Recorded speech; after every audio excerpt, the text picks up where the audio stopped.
That's why I do this. That's why I avoid this. Now,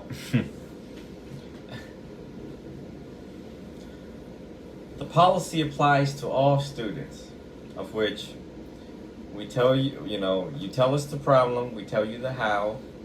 If the how is not followed through a short amount of time that you have in your life, you should know this is one teacher that will hold you responsible Oh, yeah. and won't feel bad for you, pity, any of that. Just like how I have described all of the previous examples that I've given.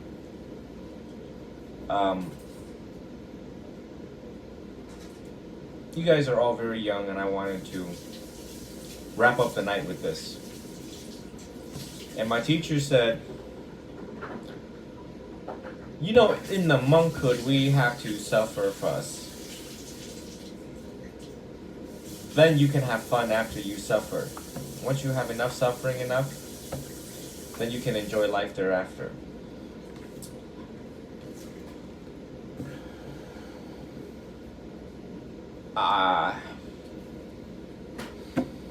Since I was 14 years old, I just wanted to question life. Like, what is the meaning of life? Like, why am I here?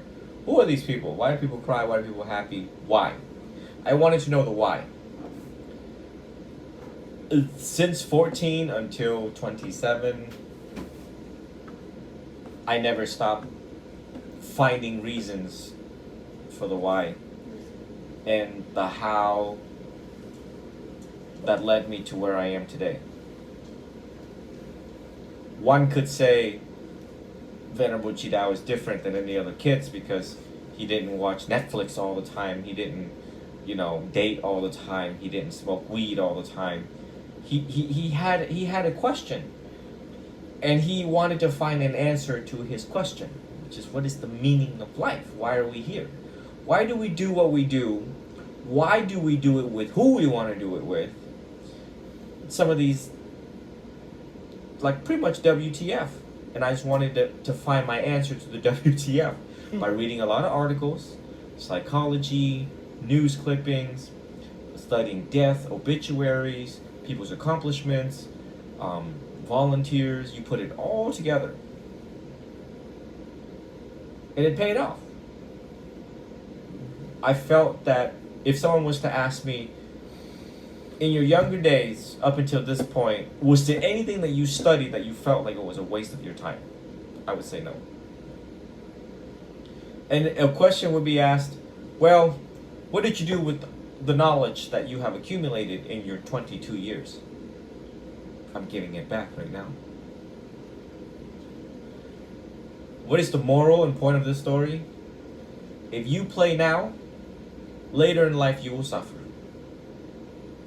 By 50, waking up with that type of a back pain, we already got back pains already. But at 50, 60 years old, it's a different kind of a back pain. Biofreeze ain't gonna work then, tell you that. Bengay ain't gonna work then. Okay, Tylenol ain't gonna work then. Okay? So you need to really wake yourself up this crucial, vital age where you're young, you're spunky, your mind is bright, luminous, you have no memory problems. You have bright eyes, your ear is fine, the measurement of decibel is good, alright? You're no carpal tunnel, okay, you can still write, you can read, write, speak. And to enjoy it at 40 years old. 40 is like the threshold. By 40, you gotta know your shit. And teach it back to the young ones. It's such a good thing that you all want to inspire the young ones right now, but you're not equipped. Very difficult to convince now the elders, right?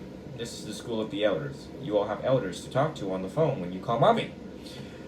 And I'm just wanting to just put enough medicine in your head as you sleep and you wake up and you reflect on my teaching as I'm recording this. If you forget, you go back to the Instagram. That I need I need to tighten up. You made it in America. You know, we're all very proud of you. So is the rest of the world. And I can't wait one day when you share your story through writing and publish it in the papers, right? I'm pretty sure in a couple of years, by then, I can just take that and then just give it out to all these people. Damn it, I still haven't read my article from France. France did an article on me as a journalist. Damn it. And my dad can translate it because I don't speak French. But by then, I would take your story and I would send it out to all of these magazines. You don't ever think I forget where you came from and how hard you worked to get here, and you had to bite your lip and tongue to the point where it bleeds. What does that mean? That means things were done onto you and you couldn't fight back. You didn't want to say shit so that you can just get by. The story is, damn it, I'm just trying to get by. And it's being recognized. I recognize that. Whatever I recognize in you, others will recognize in you. Now you're here. Now life is becoming stable. It was like this, and now it's coming to a very calm point. So calm that your sister is. I've never seen your sister this happy. Joyful, happy, smiling, growing. So now is the time where I wake you up and I say, this is the best time of your life to go back to the teachings, adulting, maturing, to be a wise elder. And I guarantee you, I bet my own enlightenment, that if you follow my guidance, instructions, and recommendations, by 40, 45 years old, around there, these kids will flourish. But you have to do the work, not just for you, but for your mom, for your parents, for everybody else, and for your sister. Everyone in this room is supposed to inspire each other. We're supposed to push each other to the highest level of human capacity, of studying, of exercising, of loving, of caring, compassionate, and understanding. If everyone does their part, no one can regret when we all wrinkly and old. We'll be sitting here with probably rum and cognac and drinking and laughing, rejoicing the wrinkles of good life experience. You don't want to sit there. When he eats lunch,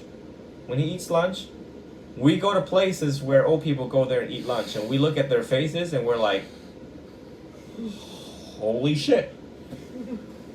That was not a life well lived. You see it.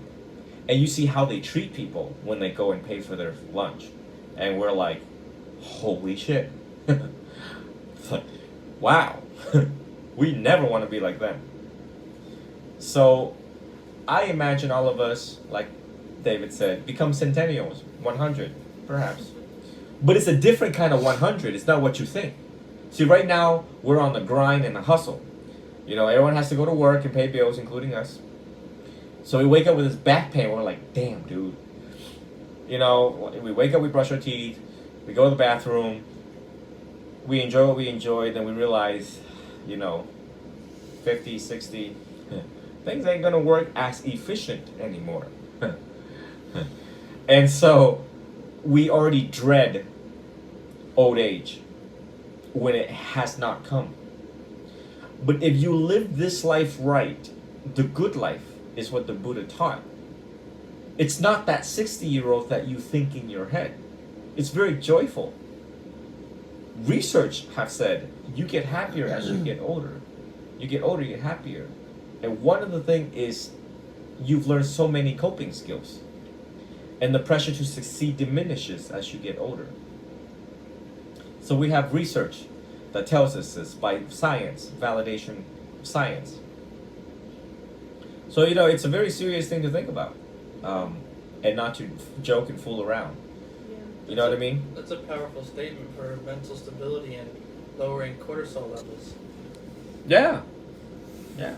So, with that being said, we're going to wrap up our night so that y'all can rest. Y'all had enough medicine for the night. No more from the Venerable Chidao, because I speak more and you really don't want to live till you're 60. So, I'm gonna deactivate this.